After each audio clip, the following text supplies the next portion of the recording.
ተስፋ የእግዚአብሔር የታማኝነት ስሙ ነው።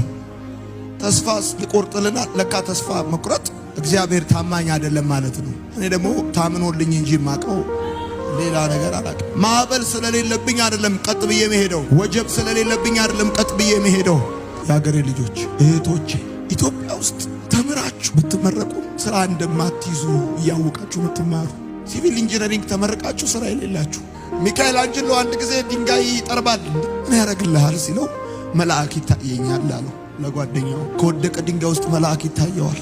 እቺ በኢኮኖሚ የወደቀች፣ በፖለቲካ የወደቀች፣ በማህበራዊ ጉዳይ የወደቀች ያለች ሀገር ላይ ከ2 ከ3 ዓመት በኋላ በዚች ምድር ላይ ባለ ታሪክ ማን እንደሚሆን ማን ያውቃል? ዮናታን እንደዚህ ሰብስቦ ነው የሚያስተምረህ። የእናንተ ግን ከዚህ እንደሚበልጥ 100% ጥርጥር የለኝም። ቢያንስ እኔ ያረኩትን አትደግሙምና የተሻለ ታደርጋላችሁ፣ የተሻለ ትሰራላችሁ። ለምን ተስፋ ቆረጥክ? ረዳት ስለሌለ፣ ወገን ስለሌለ ለምን ተስፋ ቆረጥሽ? ሰው ፊቱን ስላዞረ ሰው ፊቱን ያዙራ። እግዚአብሔር አለኩ ፊቱን የማያዞር አንኮንዲሽናል አፍቃሪ እኮ የሆነ አምላክ አለ። ታውቂያለሽ? ይሄንን ስብከት ላንቺ እንደማልሰብክሽ ለነፍሴ እንደምሰብካት ለራሴ በጠላት ተከብቤ የምኖር ሰው እንደሆንኩ ራሴን አውቃለሁ። ከመቼ መቼ ወደቀ ብሎ እንደሚያጨበጭቡብኝ አውቃለሁ። ከመቼ መቼ አፈረ፣ ከመቼ መቼ ተበላሸበት ብሎ የሚጠብቅ ስንት ሰው አለ መሰለ። ግን ለነፍሴ ነግራታለሁ፣ ለነፍሴ ነግራታለሁ። እህል የሰጠሁት አፈር ሲመልስ፣ ወርቅ የሰጠሁት ጠጠር ሲመልስ፣ ሰዎች ሪስፖንሳቸው ሌላ ሲሆን ለምን ባዶነት ይሰማኛል? አንኮንዲሽናል የሆነ አፍቃሪ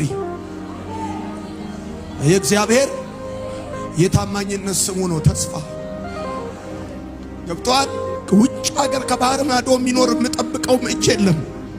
ሀገር ውስጥም ይረዳኛል ብዬ ኤክስፔክት የማደርገው ባለስልጣን የለም። ኢትዮጵያ ውስጥ እንደሆነ ወይ ካልበለጡ ወይ ካልሞትክ አያዝኑልህም። ከቆምክ ሰው ከሆንክ ብዙም ሰው አይደሰትም ባንተ። ለምን ይከፋል? ለምን ባዶነት ይሰማሃል? ለምን ያለ መፈለግ ስሜት ይሰማሃል? ሌዊ የሚባል ማቴዎስ የሚሉት ቀራጭ መቅረጫው ላይ ቁጭ ብሎ ይቀርጣል እና ቀራጭ ደግሞ የኃጢአተኞች ሁሉ ምሳሌ ነው። እንደዚህ ቀራጭ ስላላረከኝ አመሰግናለሁ የሚባልበት ነው። ትዳር የሌለው ገንዘቡን መጠጥ ቤት የሚጨርስ እየቀረጠ ያለ የኔ ጌታ በዛ ሲያልፍ አየውና እና ተከተለኛል። የኔ ጌታ ሊሰራብ ኩሙሌቲቭ ጂፒኤን አይ፣ ባክግራውንድን አይ፣ ድምሩ ውጤትን አይ፣ ትላንትናን አይ፣ አገልጋይ ሊያረግህ በክብር ሊገልጥ